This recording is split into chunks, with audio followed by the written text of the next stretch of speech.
¿Qué tal? Muy buenas noches, bienvenidos a Minuto 1 en la pantalla de C5N, hoy más que nunca, la realidad. Vos sabés, usted lo sabe, lo que otros no te cuentan, lo que otros diariamente te ocultan, aquí te lo contamos, lo analizamos, lo debatimos y lo más importante, vos te enterás porque de otra forma no te podrías enterar de muchas de las cosas que diariamente te contamos. Gracias una vez más por acompañarnos, por estar allí. Tenemos otro programa hoy con mucha información, porque ha sido otro día cargado sobre todo de información económica. Y sí, ha sido la semana de más furia del presidente Macri contra los empresarios, enojado con la realidad económica y en un viernes donde nuevamente el Banco Central de la República Argentina tuvo que salir a vender más reservas, el doble de lo de ayer, para parar el dólar. Imparable, 20.70 está, 385 millones de dólares en estos últimos días para frenar la suba del dólar que hoy tocó los 20.70 en la City, en una semana caliente de la economía. Por eso, para analizar toda esta semana caliente y además el rumbo frente a un escepticismo general de los economistas, los más ortodoxos, los heterodoxos, los de izquierda, los del propio palo, que le dicen al presidente, así no vamos bien. Esta noche va a estar aquí con nosotros para analizar todos los aspectos de la economía Guillermo Nielsen, un economista muy crítico de la actual conducción económica, y además una voz autorizada para hablar de temas económicos. Enseguida Guillermo Nielsen para hablar de todo esto, la suba del dólar, lo que se viene, el escepticismo que parece haber ganado. Y además hoy se acrecentó, ha trascendido nuevas definiciones del presidente contra los empresarios, pese a que los han citado para el próximo lunes. La guerra entre el gobierno y los empresarios continúa. Ahora Macri le echa la culpa de la inflación que el gobierno no puede controlar. Enseguida vamos a estar con estos temas. Y además vamos a estar hablando enseguidita y nos podés acompañar a partir de este momento con el hashtag Paritaria Obediente, uno de los gremios más fuertes, más numerosos de la República Argentina, conducido desde hace más de 30 años por el gitano Cavalieri, hoy alineado con el gobierno nacional. En la CGT oficialista firmó hoy con el ministro Jorge Triaca al lado la paritaria deseada por el gobierno, 15%. ¿Cláusula gatillo? Bien, gracias. ¿Cuándo van a revisar?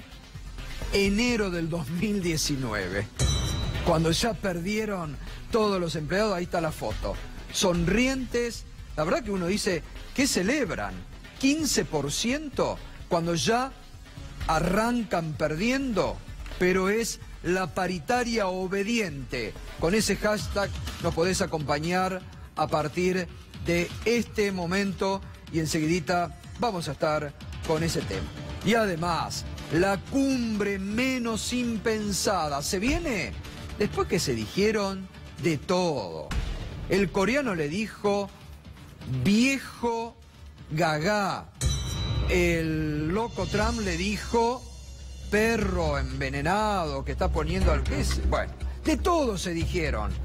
Pero ahora parece que se van a reunir en una cumbre de alto voltaje. El presidente de los Estados Unidos y el líder norcoreano. Enseguida Pedro Brigger va a estar con esa información. Muy bien, arrancamos. Realmente ha sido otro día, una semana muy caliente para la economía. Una semana donde hemos estado analizando todos los días, no solamente este enfrentamiento de del presidente con los empresarios, sino como lo hemos dicho estos días. El presidente está enojado con la realidad, está enojado con la economía que no arranca, busca distintos actores. Hemos visto, no lo decimos nosotros solamente, lo dicen periodistas que conversan asiduamente con el presidente y que esta semana estuvieron reflejando, y lo hemos estado reflejando aquí, las crónicas y que sostienen que más allá de un supuesto enojo con los empresarios, en realidad el presidente está enojado con una realidad económica adversa que no es la que él desearía para este momento de la Argentina y para este momento de su gobierno casi a 3 años de haber asumido. Y cuando tiene ya, en los próximos meses, una definición muy importante políticamente el presidente. ¿Va a ir o no va a ir por la reelección? Eso también es una de las preguntas que más lo persiguen a Macri por estas horas. En este marco de debilidad económica, reitero, no lo decimos nosotros, lo dicen economistas del propio palo, exministros como Alfonso Prat-Gay, los ortodoxos y también los que no lo son. Es decir, hay un punto común de visión que la economía argentina no está yendo por el buen camino. Y así hoy, Fernando, el dólar que tocó los 20.70, ¿no? Intervino el Banco Central, lo bajó, planchó, demostró el Banco Central que tiene mucho poder de fuego para controlar el dólar. El problema es que se acordó tarde de hacerlo. En un país donde el dólar, como vos sabés, el dato marca mucho la inflación, tiene un traslado lineal con la inflación, dejar que el dólar se dispare y después bajarlo hace que los precios suban y después es muy difícil bajar. Bueno, hoy tuvo que salir a vender más que ayer, ¿no? Esta cifra.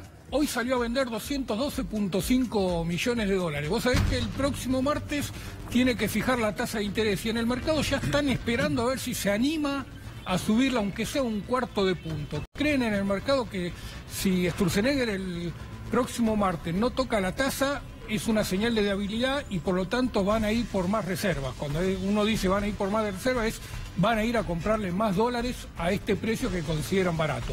Ahora, Cato, el próximo jueves el Ministerio de Finanzas va a licitar letes, estas letras de tesorería con las cuales absorbe pesos y dólares.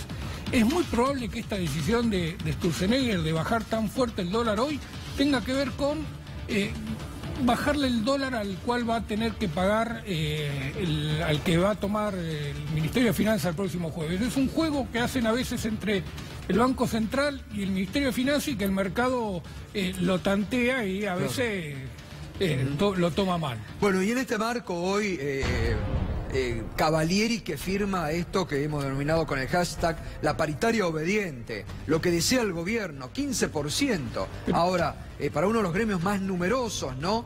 Pero con un futuro donde ya van a perder, ¿no? Los que hoy firmaron 15%. Es que ya perdieron, si vos te fijás, el 10% de abril va a cubrir la inflación de enero, febrero, marzo y la que venga en abril. Así que ese 10% apenas recupera lo que ya se perdió. Hasta agosto, que viene el otro 5%, vuelven a perder. Y en agosto ya va a estar el 15% de inflación seguro, ya vamos a andar en 13, 14, 15% de inflación. Por lo tanto, va a estar siempre atrás de la inflación el salario de los empleados de comercio, que como vos decías, es el gremio más numeroso que hay en el país. Bien, enseguida vamos a ir y vamos a ampliar sobre este enfrentamiento entre los empresarios y el presidente Mauricio Macri. Se han conocido nuevas definiciones que esta semana también el presidente dejó sobre los empresarios. La cumbre menos impensada, Pedro Brigger. Buenas noches. Buenas noches, Gato. Sí, uno podía imaginar esto, no, de ninguna manera. Vos fíjate, Gato, que hace poco tiempo alguien propuso a Donald Trump como Premio Nobel de la Paz, pero en Noruega dijeron, eso es trucho, esta postulación no existe, la hace una persona anónima y no se puede hacer. Y ahora, ¿habrá reunión o no habrá reunión? Ayer a la noche, muy tarde, salieron a decir desde la Casa Blanca que recibieron un pedido de reunión no escrito, no oficial, entre el presidente de los Estados Unidos y el presidente de Corea del Norte. Que el pedido vino del presidente de Corea del Norte, Kim. Ahora, no fue oficial. En principio dijeron, bueno, vamos a ver, hay que ver si se hace, tal vez en mayo. Hoy ya salieron a poner paños fríos, salió la secretaria de prensa y dijo, bueno, si aceptan nuestras condiciones y efectivamente eliminan todo el armamento nuclear, nos vamos a reunir. Si no, veremos qué es lo que pasa. Ahora, claro, ¿qué es lo que preocupa a Estados Unidos? El armamento nuclear que dicen tener los norcoreanos, los misiles de largo alcance, los que podrían, hipotéticamente, podrían llegar a Estados Unidos. Claro. Pero para eso también primero hay que llegar a un acuerdo con Corea del Sur, porque Corea del Sur tiene frontera con Corea del Norte. Sí, sí, sí. De hecho, estaban hablando de reunificación y el nuevo presidente de Corea del Sur dijo en más de una oportunidad, hay que poner paños fríos, hay que volver a hablar con ellos, una península dividida, hay que ver si se puede reunificar. ¿Cuál es el temor de los coreanos del sur? Tienen ahí en la frontera al otro país con su armamento, no está tan lejos. A ellos no les preocupa un misil que pueda ir al otro lado del planeta. A ellos lo que les preocupa son los misiles que tienen al lado, los tanques que tienen al lado. Todo esto está realmente en veremos. Con Donald Trump nunca se sabe, pero se dijeron de todo en el pasado, ¿eh? Se dijeron de todo. Se dijeron de todo. Vamos a ver un repasar poco. porque la verdad es muy interesante ver los cruces que han tenido el presidente Donald Trump y el líder norcoreano. Por ejemplo, fíjese, aquí, Donald Trump, Kim Jong de Corea. Para mí, ¿cómo lo digo en la radio, Pedro? Usted sabe cómo le digo al presidente de Corea del Norte en la radio. El gordito, No, King Kong. King Kong. más delicado. Es más delicado. King Kong de Corea del Norte, que es obviamente un loco. Trump le dice loco al presidente de Corea del Norte, a quien no le importa matar de hambre o asesinar a su gente, va a ser puesto a prueba como nunca antes. Esto lo decía el año pasado. ¿Qué le responde en un comunicado el presidente de Corea del Norte en noviembre del 2017? Nadie puede predecir cuándo el viejo lunático de la Casa Blanca, sin sentido, desatará una guerra nuclear. Viejo lunático. Estamos en manos del hambre y la gana de comer, Sí, ¿no? algo así. Uno De peor dos que el locos. otro. De dos locos. Donald Trump, que le contesta, ¿por qué Kim Jong-un me insultaría y me llamaría viejo cuando yo nunca lo llamaría bajo y gordo? Bueno, yo trato muy fuerte de ser su amigo y quizás algún día suceda. Bueno, ahora está. Bueno, ahora está por parecer, ¿no? Claro. Bueno, Le responde... ahí tenemos al presidente de Corea del Norte, Sí. por supuesto. ¿Tenemos otro o no? Nico. Igual el peinado está buenísimo, ¿no? El peinado que tiene Sí, de todas maneras, es yo insisto, extraordinario. ninguno de los dos está loco. Son personas bien cuerdas, tienen obviamente posturas Y esta es lo diferentes, que le responde hace poco. No es una mera amenaza, sino una realidad.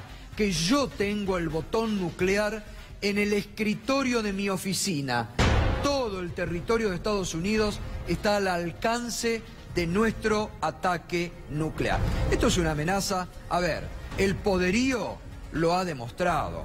Bueno, como dirían las feministas, se la están midiendo, ¿no? A ver quién la tiene más grande, para decirlo en el lenguaje Perfecto, cotidiano, ¿no? perfecto, Bueno, perfecto, impecable. Esto es lo que pasa y después se llegan a las guerras.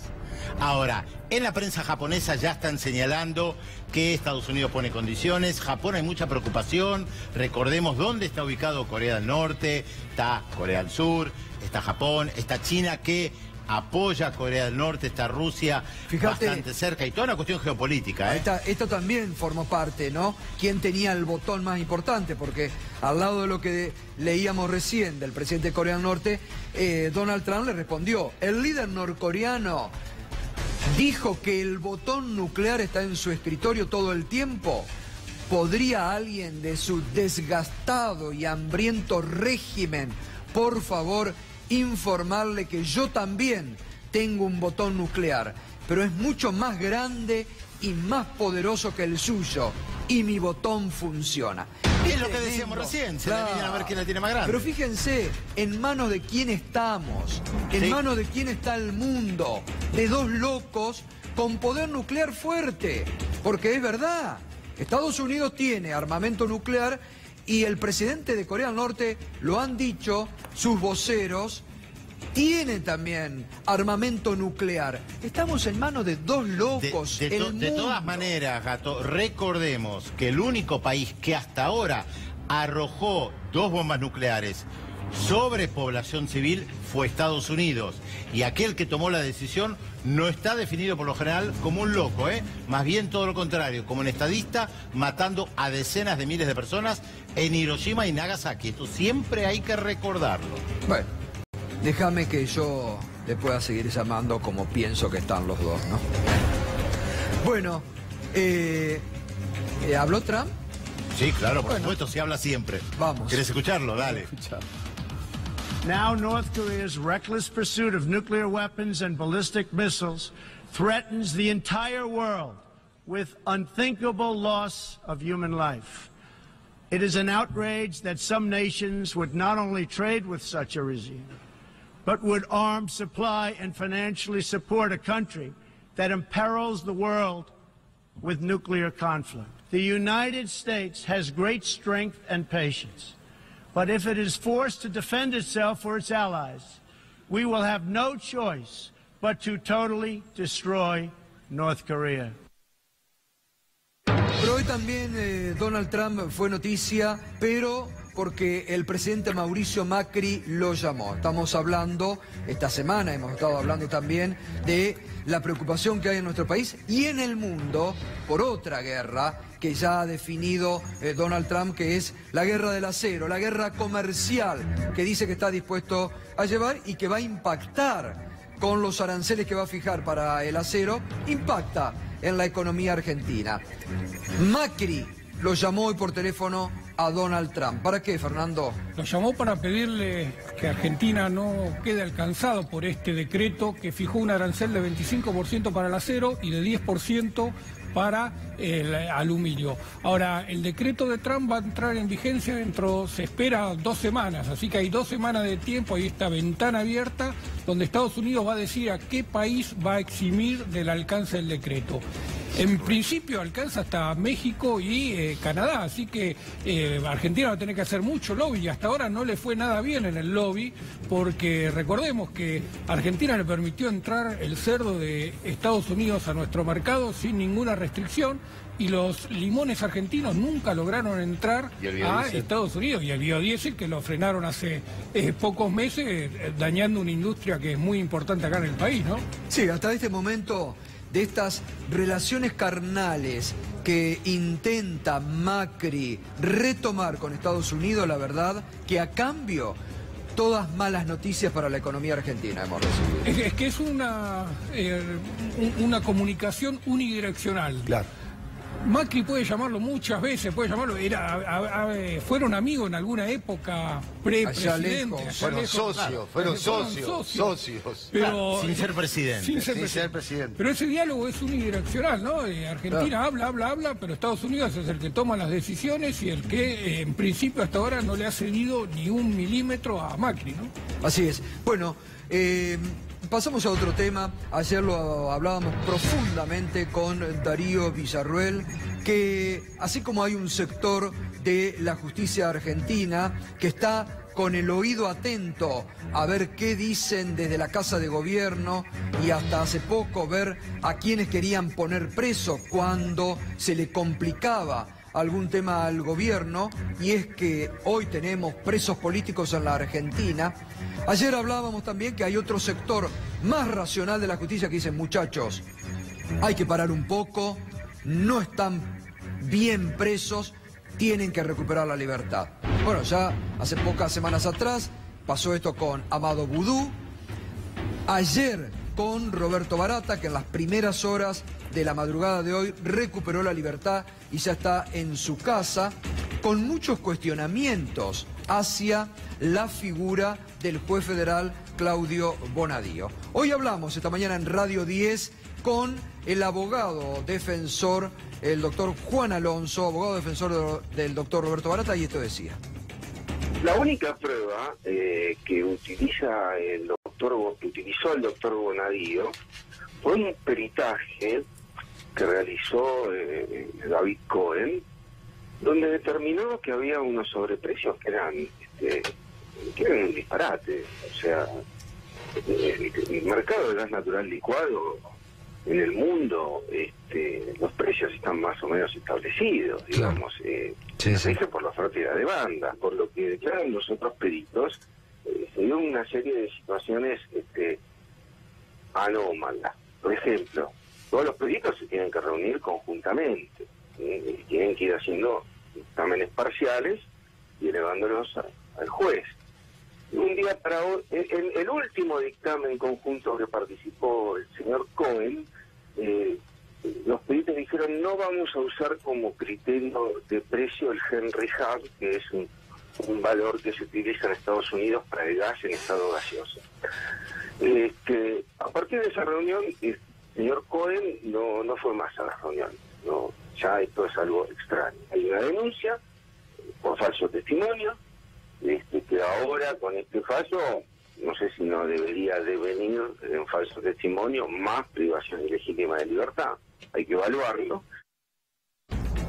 Bueno, y además la defensa de Roberto Barata anticipando hoy que van a accionar legalmente por los 4 meses que estuvo injustamente detenido Roberto Barata, por una decisión política, por lo que ayer comentábamos y le mostrábamos, por los espectaculares y cinematográficos operativos organizados por Patricia Bullrich para detener a exfuncionarios del kirchnerismo. Y claro, estas decisiones de la justicia impactan de lleno en la Rosada, les ha caído además en esta semana con problemas económicos, y fíjese, hoy el tuit del diputado provocador Fernando Iglesias, lo que dijo tras esta decisión de la justicia: si van a dejar gente libre por falta de mérito, no va a quedar un solo kirchnerista preso. Es increíble. Un diputado de la Nación, de Cambiemos, porque este es el pensamiento, acá está el pensamiento del gobierno. Y son tan obvios, como digo, que solo se dan a conocer en sus intenciones. Solo demuestran con esto que ellos están detrás de estos presos y de meter presos de porque sí. Fíjese, reflexionen a mis compañeros también. Si van a dejar gente libre por falta de mérito, no va a quedar un solo kirchnerista preso. Pero eso no es la justicia. Claro, bueno, se hace pero gracioso, ¿no? Para el irónico. diputado provocador, Claro. no quiere que haya justicia, quiere que haya digamos, lo que ellos quieren. Igual lo que el poder político quiere. De ignorancia, ¿no? Obviamente no sabe de derecho y confunde a la gente. No solamente de derecho, no sabe. Esto lo que veías vos es pan y circo. Si desde el gobierno, los medios hegemónicos te muestran un procedimiento donde detienen a alguien, en este caso Roberto Barata, la gente, porque no sabe y nadie le explique, piensa: uy, este tipo se robó todo. Y después cuando sale, ni siquiera salen los diarios. Hoy se habrán dado cuenta que los medios no recogieron casi que Barata salió a las 4 de la mañana después de estar 4 meses y medio detenido. Y repito, no hizo ¿cómo van nada, a admitir Gato? y cómo van a decir los mismos que promovieron y pusieron en tapa que lo dejan en libertad por el falso testimonio del perito que no tenía elementos y de un juez que se basó en ese falso testimonio para mandar preso, ¿no? Y además hay que decir, Gato, que normalmente yo explicaba ayer, vos podés estar procesado y libre. Acá la Cámara, con la firma de Martín y Russo también, desprocesó, dejó libre y dictó la falta de mérito, es decir, que no hay nada en la causa. Hay una persona que estuvo presa, otra que le pidieron el desafuero, como Julio Devido, con elementos que no existen, porque ese perito, que estaba en la lista de la Corte y que era especialista en gas, por eso lo eligieron, allí mintió y esto llevó a la cárcel a 2 personas y está acusado de falso testimonio. Y le quiero contar algo. Los delitos que le acusaban a Barata y a Devido tienen una pena de 1 a 6 años de prisión. ¿Sabe qué pena tiene el falso testimonio cuando se declara en contra de un acusado? De 1 a 10 años. ¿Y por qué no va preso con un delito más grave el perito, que puede perturbar la investigación porque sigue siendo perito? Claro. Y es más, cuando termine la causa, le van a regular los honorarios y todos nosotros vamos a pagarle los honorarios a ese perito que actuó de mala fe. Mariano. ¿Qué otro que quedó libre? Juan Carlos Lascurain. Me gustaría también que hagas algún detalle. Estamos hablando del expresidente de la UIA. Claro, primero lo detienen todos los diarios, los medios hegemónicos, detienen a Lascurain por un hecho de corrupción. Ya quedó. Sin embargo, hoy lo liberaron. ¿Qué quiere decir esto? Que está muy bien que lo detengan, que lo indaguen, que lo procesen, pero lo deben dejar en libertad porque no va a perturbar la investigación de la justicia. Recordemos que Luis Rodríguez, que en esa causa también detuvo a Julio Devido, se vio presionado por la Cámara por la doctrina Irursun, porque en ningún momento Luis Rodríguez quería detener ni pedir el desafuero de Julio Devido. Su superior le ordenó esto, porque el criterio de Rodríguez es que todas las personas deben estar en libertad hasta tanto haya una condena definitiva. Que, Gato, te quiero decir, este fue el criterio de la Cámara Federal hasta 2 años y medio atrás. Este es el criterio histórico. Este es el criterio histórico, ¿no? Porque digo, vos no podés enviar a cualquier persona a prisión sin elementos contundentes, ¿no? Se probó en el caso de Gudú, ahora con lo de Barata. Habrá que ver próximas semanas si no hay casos similares que la justicia y la Cámara Federal, porque además, fíjate vos, después del lunes vamos a comentar, pero en algunas causas que se han ventilado en estas últimas semanas sobre los alquileres que le pagaban a la expresidenta, en la misma causa en que están presos, por ejemplo, algunos empresarios, el mismo juez a otros les ha dictado el sobreseimiento. Entonces, ¿uno qué puede pensar? Que según el nombre, el apellido o la cara o lo que le indican desde el poder político, que algunos van presos y otros son sobreseídos. La verdad que la justicia argentina tiene que rápidamente empezar a enmendar. Lorenzetti esta semana dijo autocrítica, pidió autocrítica. Bueno, han hecho. Ayer hablábamos de lo que Carlos Pagni había puesto en el diario La Nación. Yo no vi hoy que nadie pusiera el grito institucional en el cielo sobre lo que Carlos Pagni contó que el juez Canicova Corral le dijo a Gustavo Arribas. Yo lo puedo ayudar, pero usted ayúdeme a mí a encontrar una solución. Es tremendo. Esto en un país serio, en una democracia seria, con una justicia seria, hoy tendría que haber provocado un terremoto institucional. Que un juez le diga a una persona que está acusada de lavado, fuga, yo lo puedo ayudar, pero usted déjese ayudar. Es tremendo. Además, Gato, no hubo hasta ahora ninguna denuncia penal. Sabés que hay muchos abogados que cuando es algo contra el gobierno anterior van al otro día tempranito a Comodoro Pi y lo están esperando los de los medios hegemónicos para hacerlo tapa y de alguna manera instalar el tema. En este caso no pasa nada. Concretamente le mostramos que un juez que tiene y que lo investigó a Arribas le dijo, yo te puedo ayudar. Y la verdad que eso no es sospechoso, no genera la atención de nadie y es peligroso para un país que quiere la institucionalidad, como prometió este gobierno. Totalmente. Por eso, bueno, esperemos, ¿no?, que el Consejo de la Magistratura, que también está para algunas causas tan rápido, bueno, empieza algún tipo de investigación sobre esto que ayer Carlos Pagni publicó en el diario La Nación. Bueno, se han conocido hoy nuevas revelaciones, nuevos dichos del presidente Mauricio Macri esta semana a la reunión de gabinete sobre el papel de los empresarios en nuestro país. El colega del diario Clarín, Marcelo Bonelli, en su habitual panorama de los jueves, tomando noticias de La Rosada, dicen que Macri dijo, trasladan todo el problema al consumidor. Calculan sus costos, no pelean y le incluyen al producto el alza salarial. Calculan sus costos, no pelean y le incluyen al producto el alza salarial que le pide el sindicato. Ponen la ganancia que quieren y así fijan los precios. En el exterior los empresarios me felicitan y apoyan el rumbo que tomamos, pero llego a la Argentina y solo recibo críticas.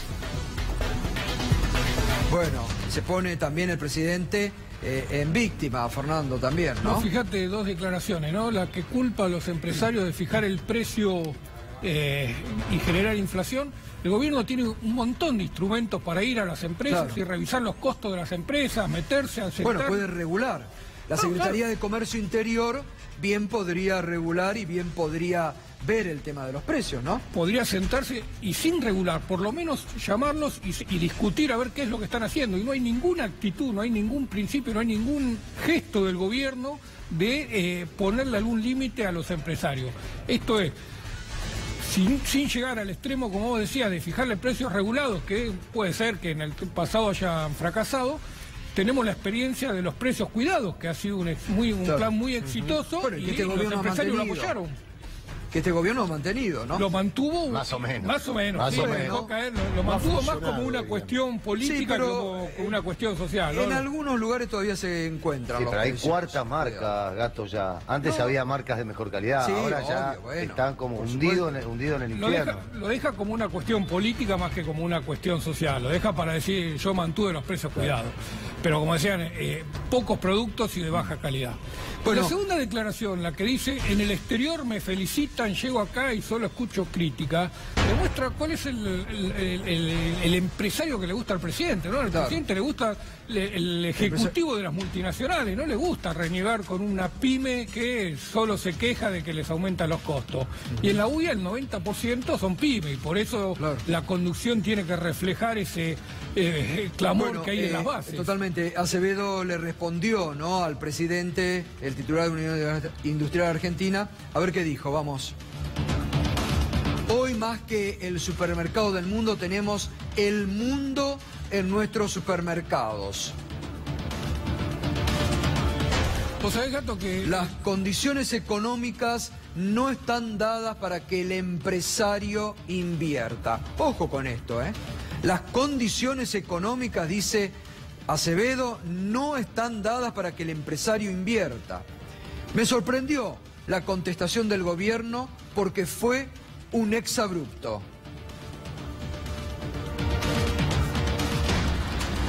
A ver qué decía Fernando. Decía que el gobierno llamó a una de las empresas, a la mayor productora de alimentos del país, en una conversación un poco informal por el tema de los tomates que comentamos a principios de esta semana. Y el empresario le dijo, mirá, dentro de la planta somos más eficientes que cualquiera en cualquier país del mundo. El problema es cuando salimos de la planta. Esto no es un problema de inversiones, no es un problema de tecnología, no es un problema salarial, no es un problema con los trabajadores, es un problema del conjunto del país que es ineficiente, que es caro, que los impuestos están mal cobrados y tienen una carga muy fuerte sobre el precio final. Dentro de la planta somos los más eficientes. Y eso es una respuesta al presidente o a Cabrera, que le pedía inversión, ¿no? Dice, nosotros las inversiones las hicimos y tenemos las máquinas y podemos producir. El problema es que con este tipo de cambio y con estos impuestos traer los productos del mundo resulta más barato que producirlos en el país. Así es. Bueno, paro docente, sí, en la Argentina. ¿Pero en Estados Unidos también, Pedro? Y sí, Gato, ¿dónde nacieron las grandes huelgas? En los países centrales, en los países capitalistas desarrollados. Efectivamente, una huelga de 9 días de los docentes en el estado de West Virginia, a unos 400 kilómetros aproximadamente de la capital Washington, unos 20.000 docentes en huelga. ¿Qué pedían? Aumento salarial. ¿De qué habla el gobierno? De reforma educativa. Esperen, yo les hablo de política internacional. Si alguien sintoniza ahora, estamos hablando de los Estados Unidos. ¿Cuánto gana un docente que recién comienza en los Estados Unidos por mes, que recién comienza, traducido a pesos? 53.000 pesos por mes. ¿Cuánto es el salario promedio de los docentes en West Virginia, que de 50 estados es considerado el número 48? O sea, de los docentes peor pagados en los Estados Unidos. Salario promedio de los 20.000 docentes que hay en el estado de West Virginia, 90.000 pesos si lo pasamos a pesos argentinos, son datos oficiales. ¿Qué reclamaron? Un aumento, 5% de aumento. Por supuesto, el gobierno dijo, no podemos, no se puede hacer, vayan a trabajar, vamos a negociar cuando vuelvan a las aulas. Bueno, no tuvieron ninguna respuesta positiva por parte de los docentes, un sindicato históricamente muy fuerte en los Estados Unidos. Los docentes lograron el 5% de aumento. Les recuerdo las cifras. Para alguien que recién comienza, un mínimo de 53.000 pesos de los docentes peor pagos en los Estados Unidos. Bueno, ayer hablábamos del caso Chocobar y de las declaraciones de Chocobar, este policía que fue felicitado por el presidente, la ministra, que salieron a respaldar la teoría del gatillo fácil muy fuerte desde el gobierno. Bueno, a veces hay que tener mucha prudencia cuando desde el Estado se salen a apoyar acciones ilegales, sobre todo que hace una fuerza de seguridad, porque muchas veces, ya tenemos otros ejemplos, la muerte por la espalda de Rafael Nahuel, que todavía no se ha esclarecido y que se espera un esclarecimiento, pero ocurrió en las últimas horas, ayer, en Tucumán, otro delito muy grave, otra cuestión muy grave con un menor, ¿no, Mariano? Sí, Gato, así es. Es una situación que se repite, pobre y menor de edad.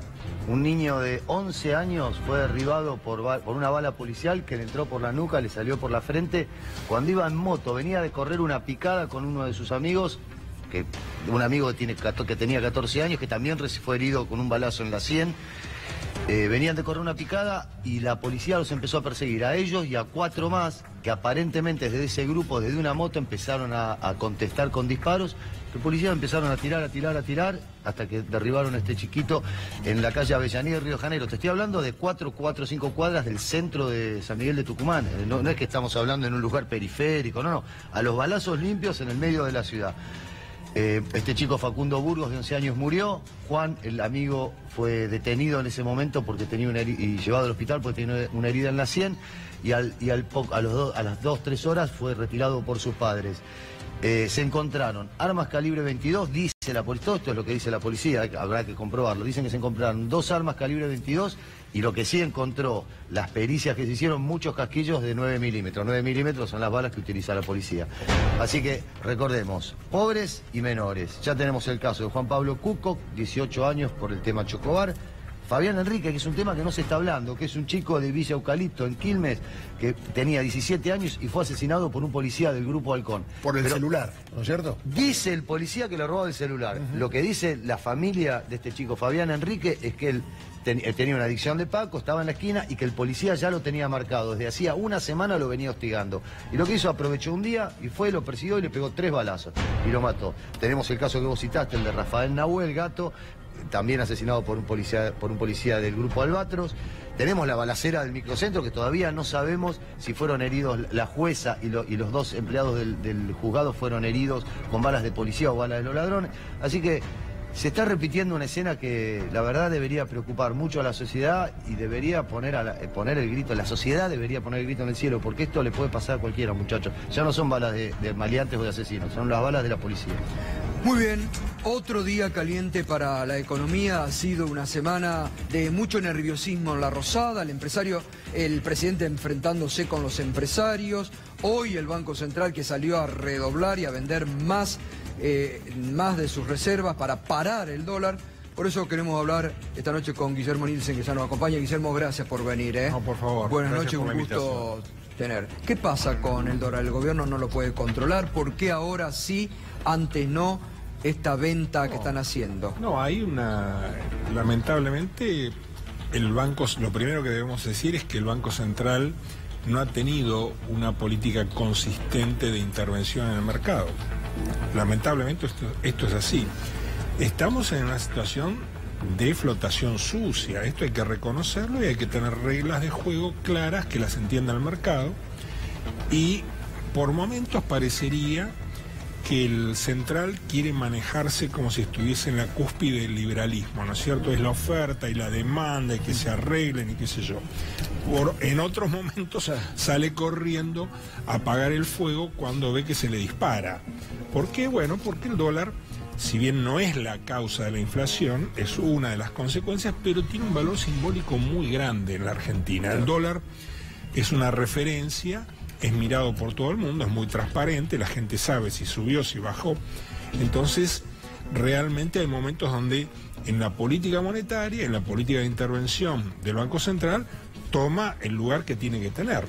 Pero bueno, veremos, esta saga va a continuar, de eso estemos Ahora ha seguros. sido una de las semanas tal vez más duras para el gobierno, esto que ha desatado el propio presidente, enojándose con los empresarios, que la ha continuado, poniéndolo ahora a los empresarios como los culpables que la economía argentina no arranca. ¿Es así o es que el presidente se está peleando con la realidad de una economía que no arranca? Bueno, es difícil laudar en algo así, que además es un clásico. Normalmente los gobiernos en distintos momentos se pelean o con todos los empresarios o con un sector empresario. Yo creo que forma parte, si se quiere, del folclore del poder y del gobierno en Argentina. Todo No, pero el esto. PRO cuando estaba en la oposición criticaba al gobierno anterior justamente por esta política de confrontación. Por supuesto, es política esto, es política. Entonces entra en la vorágine de las cosas de las cuales se trata de sacar y obtener partido, ¿no es cierto? Vamos a ver qué pasa en la reunión del lunes. Yo creo que de todas maneras, para ir a lo fundamental, un empresario, cualquiera que sea, invierte cuando hay rentabilidad, cuando hay visibilidad de un negocio, cuando algo es percibido como que va a dar plata. Si eso no ocurre, entonces no invierte.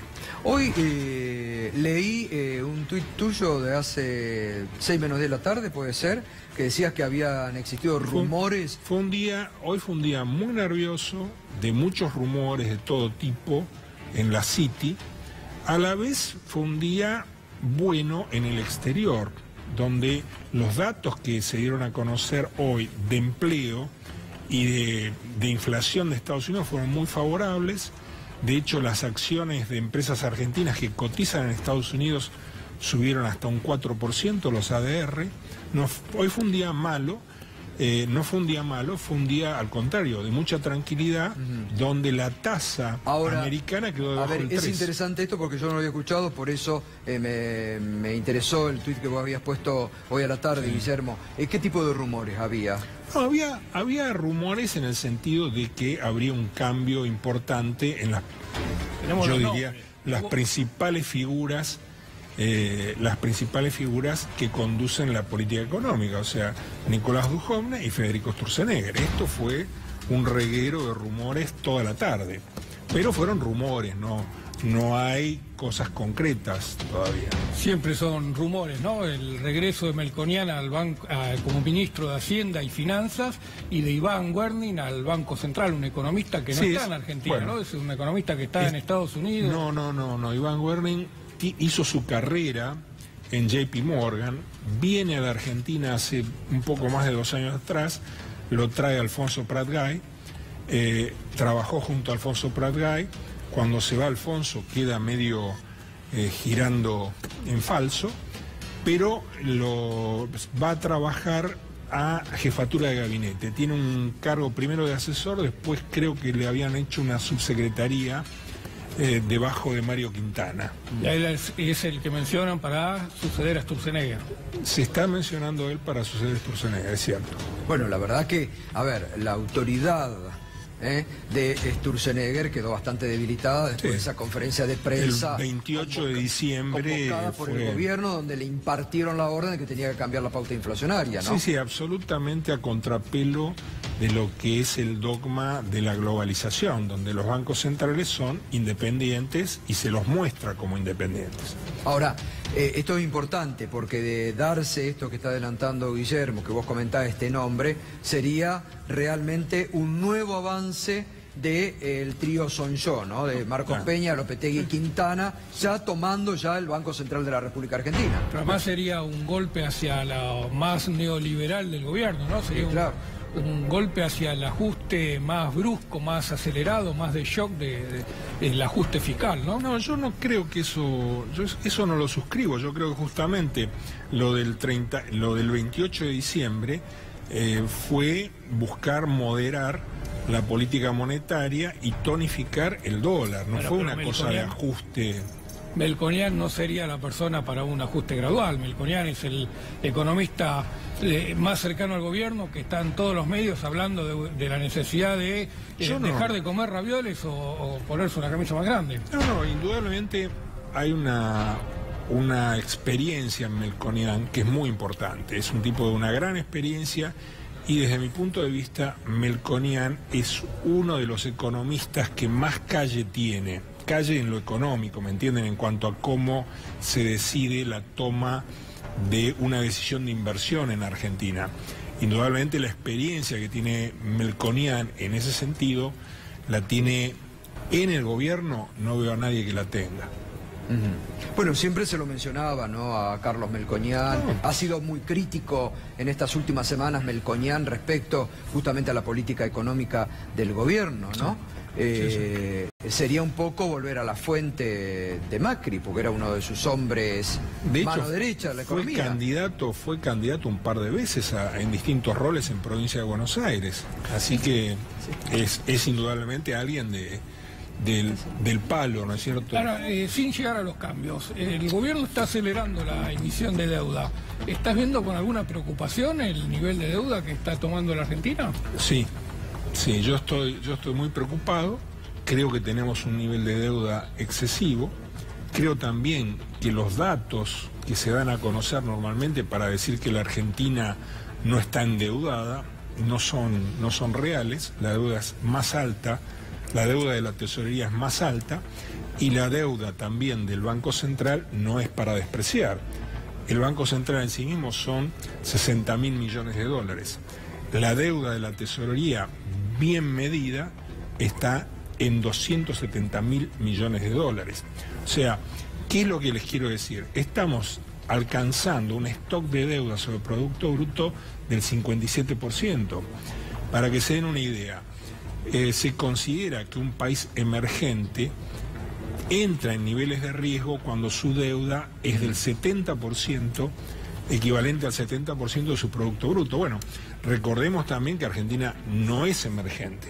Argentina es un país de frontera, es un mercado de frontera, no es un país emergente. Ahora, por lo tanto, esto es algo que se tiene que ver con mucha serenidad y preocupación. Ahora, es todo un tema. Ahí hay un dato que para la economía también es preocupante, porque las expectativas mueven mucho la economía.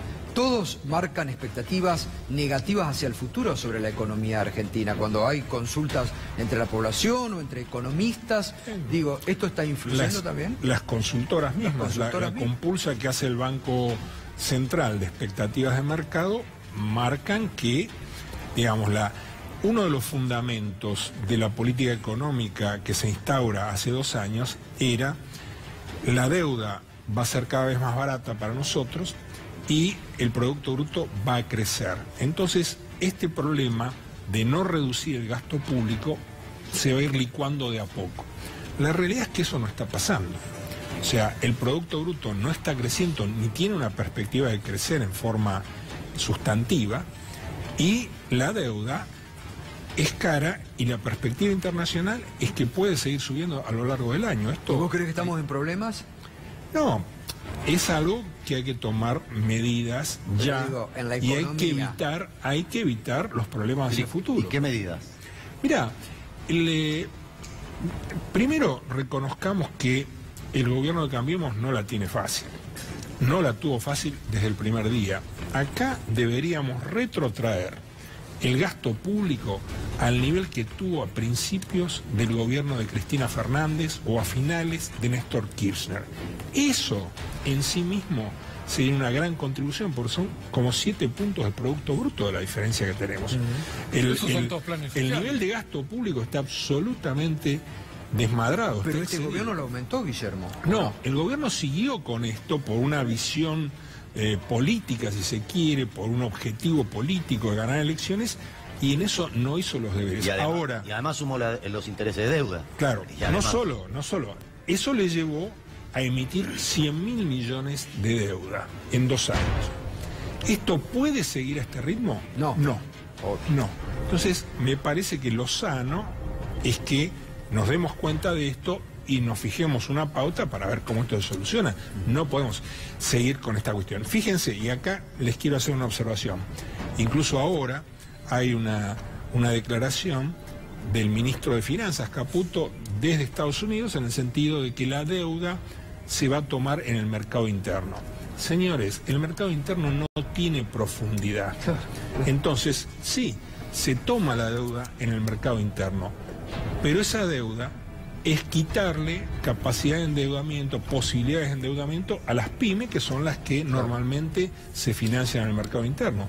Esto también va a operar resintiendo el crecimiento de la economía a lo largo de este año.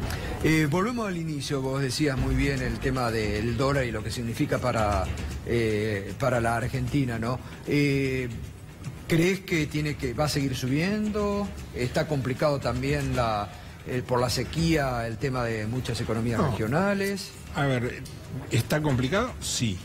La sequía es muy fuerte, es muy grande, la cantidad que se está perdiendo, si bien todavía no conocemos a fondo, ¿no es cierto?, cuánto es la pérdida, y eso no se va a saber hasta el momento de la cosecha en muchos potreros y variedades relativamente recientes de soja. No sabemos cuál es el rendimiento frente a la sequía, pero concretamente hay una coincidencia como que esta semana la bolsa de cereales dio a conocer una estimación de 42 millones de toneladas de soja.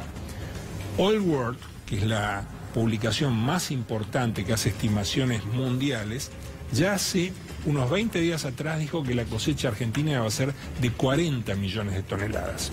O sea, hay pérdidas muy fuertes respecto a lo que se preveía iba a ser la cosecha.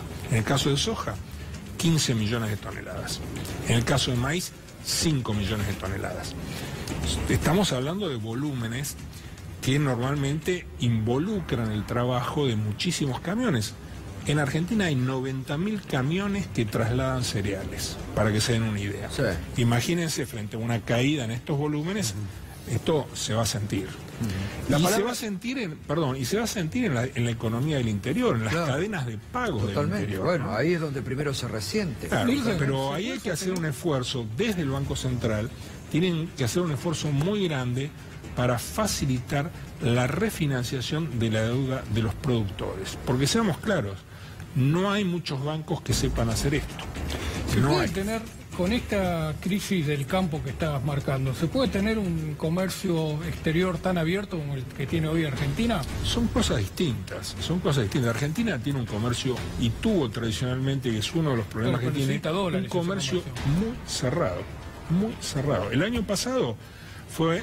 El déficit comercial fue de 8.000 millones, este año muy probablemente esté entre 12 y 14.000 millones, lo cual hace necesario también meter esto en la ecuación de deuda que tiene el país. No podemos seguir endeudándonos para pagar intereses o pagar déficit comercial. Claro, con el campo aportando menos dólares, ese déficit comercial se nota mucho más, ¿no? Por eso es un se problema puede sostener, si no es necesario administrar la economía con un poquito más de reglas, ¿no?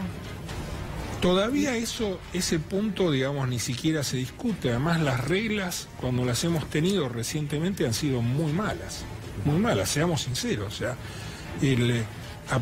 para aplicar reglas a una economía hay que saber muchísimo, y es muy fácil cometer errores, y se han cometido grandes errores en todo esto. Por el momento me parece ¿estás queriendo decir que alguien no sabe de economía? Estoy queriendo decir que en las intervenciones que hubo errores muy grandes. No le carguemos la romana. Me parece que no hay que cargarle toda la romana a Cambiemos, que por supuesto tiene sus responsabilidades. Pero admitamos, sí, está bien, es gobierno, hace 2 años que está, pero admitamos que el punto de partida no fue fácil. No hubiese sido fácil para nadie. No, pero Guillermo, convengamos también que te vendieron que tenían la solución, que el presidente dijo en campaña, bajar la inflación es lo más fácil del mundo. Hubo días. Una frivolidad muy grande, o Federico Sturzenegger hablando de la lluvia de dólares que venía, que era imparable. Venían acá todos los... mucha ingenuidad. Hasta el 10 de diciembre de 2015 venían todos los exponentes de Cambiemos acá, y ¿qué decían todos al unísono? Mauricio Macri se sienta en la Rosada y al otro día llueven inversiones. El país va a producir una revolución. Eso no baja la inflación también. Bueno. Y el tema de la inflación, Macri así. decía, en 2 días la bajamos, es lo más fácil del mundo. Ahora, Gustavo, el que está hablando de introducir reglamentaciones es el propio Melconian, que quiere un dólar diferenciado para el turismo, por ejemplo.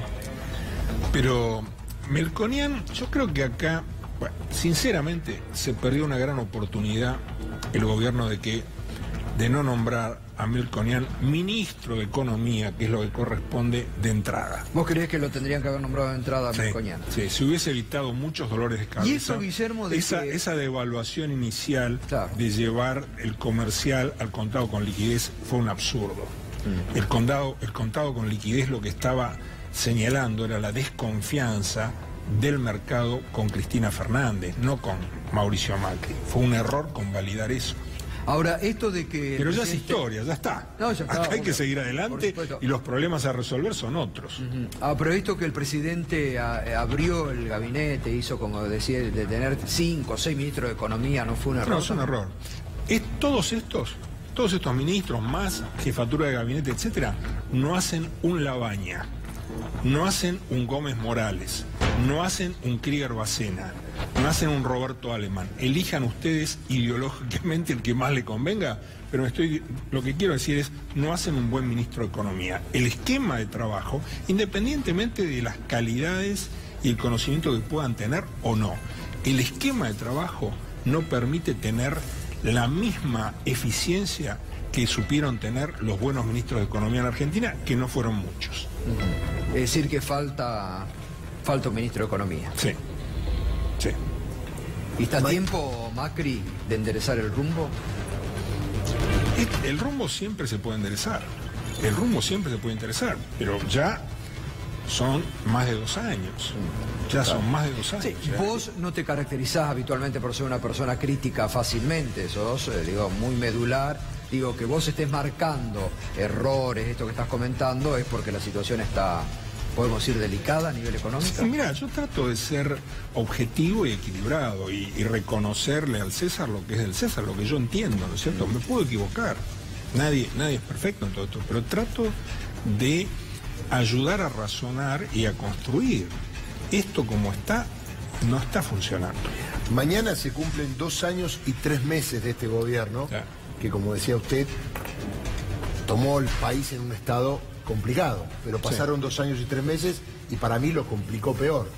En 1 año y 9 meses que quedan, ¿hay respaldo en la sociedad para que pueda cambiar algo como viene haciendo las cosas?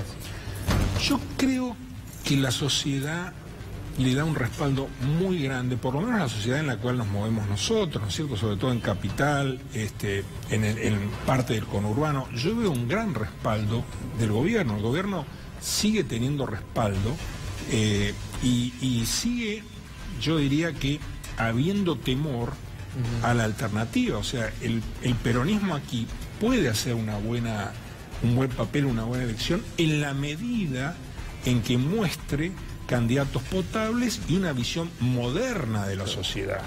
Si eso ocurre, bueno, gana la Argentina, ¿me entienden? O sea, es un aumento de calidad política para la Argentina. Totalmente.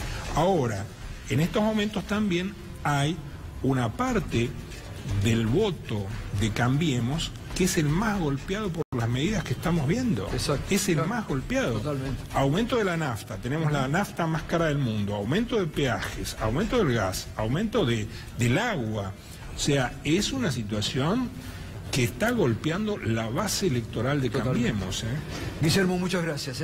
A ustedes, como siempre. Muchas gracias. Guillermo Nielsen, que pasado esta noche con toda la evaluación de una semana económicamente difícil para el gobierno nacional.